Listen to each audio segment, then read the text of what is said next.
Salve rapaziada, mais um vídeo. E rapaziada, hoje eu queria trazer pra vocês essa ideia de que Portugal ainda tem escravos, só que de uma época moderna, tá ligado? Pós-modernidade, algo em que eles não são mais acorrentados e tomando chibatada nas costas, mas sim paparicados e idolatrados, até mesmo ajudados, sabe? Porque o que no passado ajudou muito Portugal a se consolidar como um dos maiores impérios europeus, como líder das navegações, hoje em dia ainda é o que sustenta a economia de Portugal, tanto na questão esportiva quanto midiática e até mesmo no dia a dia com os trabalhos dos imigrantes, beleza? É isso que eu quero falar no vídeo de hoje. Bom, vamos voltar um pouquinho sobre a história de Portugal aqui para vocês, para explicar um pouquinho sobre esse decorrer da história, tá? Bom, temos a época do Império Romano, na qual eles dominavam a Península Ibérica, chamada de Espanha, no qual tinham esses povos, né, que são descendentes e acabaram como falando a língua latina, né? Do latim surgiram as línguas românicas, português, espanhol, misturou um pouco ali com o francês, com o idioma ali que é falado em Andorra, os idiomas falados ali na região da Catalunha, inclusive, né? Se eu não me engano, o italiano também surgiu disso. Já vamos avançar um pouco na história, caiu o Império Romano, surgiram reinos. Na Espanha surgiu o reino de Aragão, o reino de Castela, o reino de Leão, se não me engano, e Portugal ainda tinham pequenas tribos. E aí vamos avançar um pouco mais e chegamos na época em que os califados árabes, os muçulmanos, eles acabaram por dominar a Península Ibérica, Portugal e Espanha. Não totalmente, já que o norte de Portugal acabou conseguindo a sua independência, ali na região do Porto. Para quem entende um pouco de geografia, até mesmo um pouco de futebol, rapaziada, aquela parte onde fica o Porto, foi ali que, entre aspas, surgiu o Novo Portugal. Isso vamos analisar como anos de 1300, 1300 e pouquinho, tá? Não vou trazer datas aqui pra vocês, porque isso não é algo que vai fixar na mente de vocês. Então eu vou explicar de uma maneira chula para que todos consigam entender e absorver melhor o conhecimento, beleza? Portugal conseguiu a sua independência, manteve ali a sua reconquista, e aí veio o que, né, é conhecido como a Reconquista. Peraí que estão me ligando aqui. Pronto. Como a Reconquista Ibérica, né? Como Portugal conseguindo livrar o sul da Europa dos muçulmanos, e aí depois surgiu as cruzadas, né? Para quem não entende, basicamente é isso, né? As cruzadas foi com que a guerra entre os cristãos e os muçulmanos para conquistar Jerusalém, né? O antigo reino de Jerusalém, só que isso tudo começou com a reconquista de Portugal dos muçulmanos, já que teve ajuda de outros exércitos também, né? Avançando nisso, Portugal conseguiu a sua independência. Isso já 1400, tá? No início de 1500, na verdade no finalzinho de 1400 e pouco, Portugal e Espanha surgiram para o Ocidente, saíram, né, das suas rotas marítimas e começaram a expandir. Em 1492, Cristóvão Colombo chegou nas Américas, ali na região das Antíguas, se não me engano, né, ali do Mar do Caribe, em subordinação, em respeito, em memória, em nome da coroa espanhola. Não lembro exatamente se já era a União Espanhola ou se ainda era tipo Reino de Castela, Reino de Aragão. Realmente não analisei esses dados aí. Mas enfim, não estão falando da Espanha, estão falando de Portugal. Portugal, para não ficar muito atrás, também surgiu em direção ao mar e aí acabou chegando no Brasil e, enfim, o resto é história. Começou a colonização, começou a escravidão. Nisso a gente pode colocar aí, cara, de 1500 basicamente até 1970, 75, que foi quando Angola e Moçambique conseguiram as suas independências, né? Isso questão de colonialismo. Agora, em questão de escravidão, cara, a gente pode colocar 1822, mais ou menos aí, basicamente era quando eles estavam dominando ainda o Brasil, já que o Brasil era a maior colônia deles, então vamos colocar até 1830, né? Já que obviamente muitas pessoas continuaram escravizando. Daquela maneira arcaica, né? A maneira tradicional que a gente conhece. Depois disso parou a escravidão no sentido literal de chicotear e algemar e maltratar, e aí ficou apenas o colonialismo. Só que a gente sabe que nas colônias também acontecia muito disso, né? Não, ninguém, a ONU, por exemplo, nem existia, então como é que eles vão verificar se sei lá, nos anos 50, 60, até os anos 70 não tinha ainda escravidão em Moçambique, em, sei lá, em Angola, ou no Cabo Verde, ou até em Macau, por exemplo. Em caso você não saiba, Macau, na China, fez parte de Portugal. Tem uma parte da Índia que fazia parte também do Império Português. Inclusive tem alguma... Cara, eu não vou lembrar o nome agora. Mas, enfim, tem nomes de ruas, tipo, tem, tem até igrejas católicas na Índia, que é um país, tipo, budista, tá ligado? Pesquisa um pouco mais sobre isso depois que vocês vão ver, e é bem interessante, inclusive. Mas, enfim, podemos colocar como o fim da escravidão com o território português por 300 anos. Agora, em termos de colonialismo, a gente pode colocar aí mais uns 500 anos. 1500, 1970, 5, 6, 7, 8, 9, quase batendo 2000, quase 500 anos a gente pode colocar. Só que hoje em dia ainda acontece. Não da maneira chicote, amarrado no tronco, como escravidão. Não acontece do mesmo jeito com Moçambique, com Angola, do mesmo jeito que a França ainda faz em territórios franceses, dominando economia, dominando cultura, dominando a sociologia do país, dominando os idiomas, dominando basicamente tudo e arrancando recursos e dinheiro do país. Mas em termos de influência, entende? Rapaziada, os portugueses não querem trabalhar em subempregos. Isso acontece em todos os países de primeiro mundo, mas como estamos falando de Portugal, vamos nos referir única e exclusivamente a eles aqui, tá? Os portugueses não querem trabalhar. Então quem tem que trabalhar? A ralé, a plebe. Brasileiro, angolano, moçambicano, cabo-verdiano.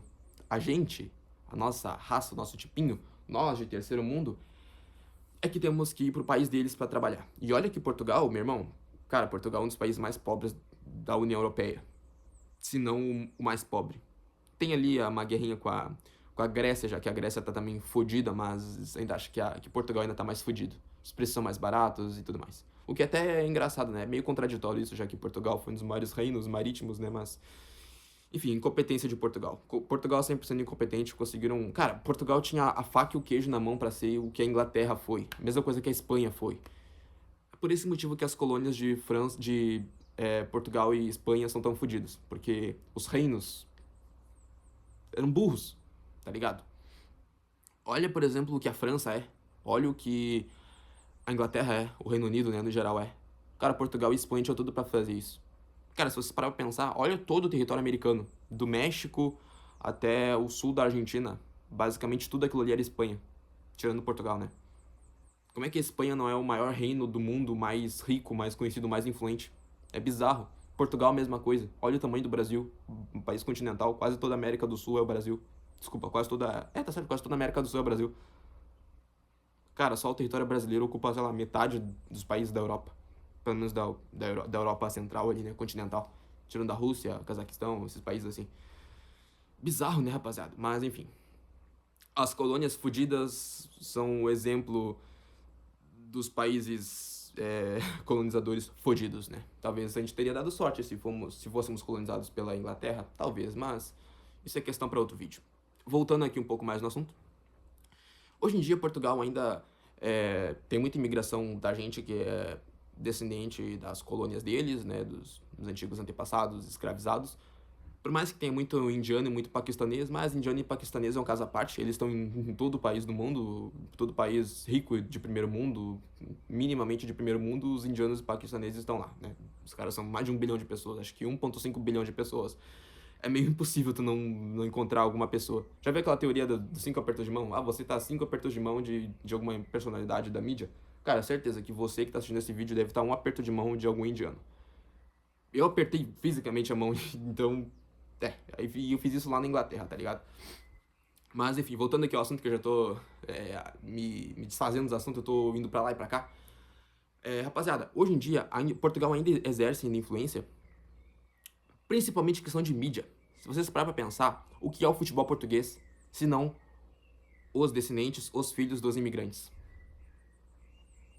O futebol português, no geral, em termos de seleção, é muito bom. Muito bom. Mas ainda assim tem muitos negros no time. Português não é negro, né? Sabemos que são filhos de angolanos e moçambicanos. Mas a seleção portuguesa é muito boa, de verdade. Agora, em questão de times de futebol, Portugal simplesmente não existe. Se eu não me engano, O campeão português só tem uma única vaga para a Champions League. Cara, a Noruega tem isso. Porra, a Dinamarca tem isso. Países que não têm história nenhuma, tanto em termos de futebol quanto em termos da economia e história mundial. Portugal tem uma puta história, rapaziada. Anos 60, Portugal, porra, era do caralho. Os times de futebol chegando em finais de Champions League, a própria seleção portuguesa chegando, se eu não me engano, em semifinal, em 66. E hoje em dia não é nada, sabe? Analisa o que o Porto faz, o que o Benfica faz.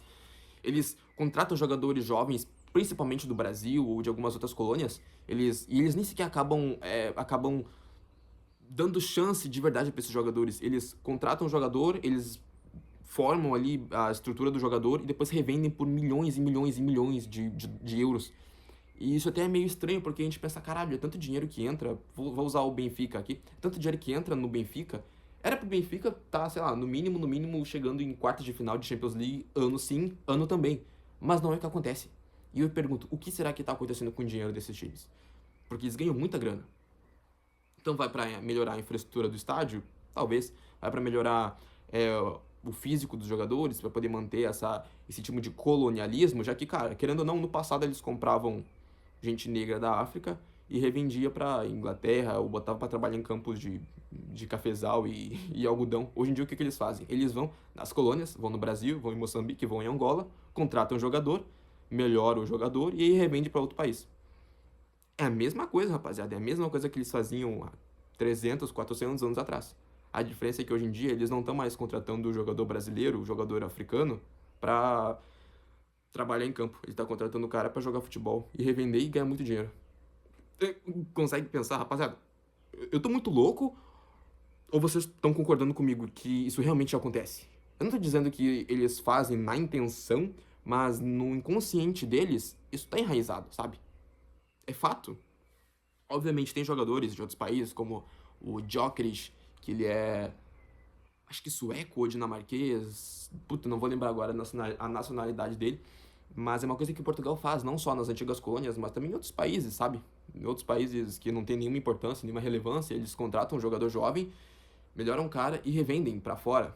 Então, olha o elenco do Benfica de anos atrás, imagina se tivesse ainda com todos esses craques e estrelas. Cara, seria um puta time. Cara, ia bater de frente com Barcelona, Real Madrid, PSG tranquilamente, cara. Os melhores jogadores do mundo hoje em dia são argentinos, franceses e portugueses. Imagina o que aconteceria com os times de Portugal, sei lá, Porto, Benfica, até o Sporting, vamos colocar até o Sporting nessa aí. Se eles não vendessem os jogadores pra fora. Talvez até dariam mais uma vaga pra Champions League. Talvez eles ganhariam um Champions ano sim, ano não. Cara, os times portugueses não conseguem ganhar nem sequer uma Conference League, que é tipo a terceira divisão, eles não conseguem ganhar. Mas eles vendem muito bem. João Félix vendido por milhões e milhões de dólares, de euros, perdão. Imagina se eles mantessem esses jogadores. É foda, rapaziada, é foda, viu? Mas enfim, vou encerrar o vídeo por aqui. Deixem nos comentários aí se vocês concordam comigo, se vocês acham que Portugal ainda consegue, ainda mantém ainda resquícios daquele passado colonizador, daquele passado escravocrata nos tempos de hoje, nos tempos modernos, não mais com chicote e com navio negreiro, mas sim com oportunidade de trabalho, como visto de procura de trabalho, ou como oportunidade para melhorar um jogador, um desempenho, contratando um jogador camisa 8 que joga na segunda divisão brasileira, melhorando o cara. Engraçado assim, vão jogar em tipo Casa Pia, esses times assim, tá ligado? De Portugal. E aí do nada são vendidos pro Sporting ou pro Porto, Benfica. E aí depois o cara fica 2, 3 anos e é vendido por 20 milhões de euros. E aí acaba tendo uma carreira de merda e volta pro Brasil de novo. Bom, essa é apenas a minha opinião. Se você acha que eu tô falando merda, deixa aí nos comentários. Se você concorda comigo, se você acha que Portugal ainda, depois de tantos e tantos anos e séculos, eles ainda mantêm esse pensamento ainda colonizador, esse pensamento de que precisamos lucrar acima de tudo, foda-se o desempenho, foda-se o futuro, vamos lucrar agora. Esse também é um dos motivos que fudeu o Império Português. Mas é isso, se você concorda comigo, deixa nos comentários. Se você acha que eu tô falando merda, deixa nos comentários aí também, cara. Vamos conversar, vamos dialogar. Meu nome é Kaique e eu espero que vocês tenham curtido. A gente se vê no próximo vídeo. Valeu!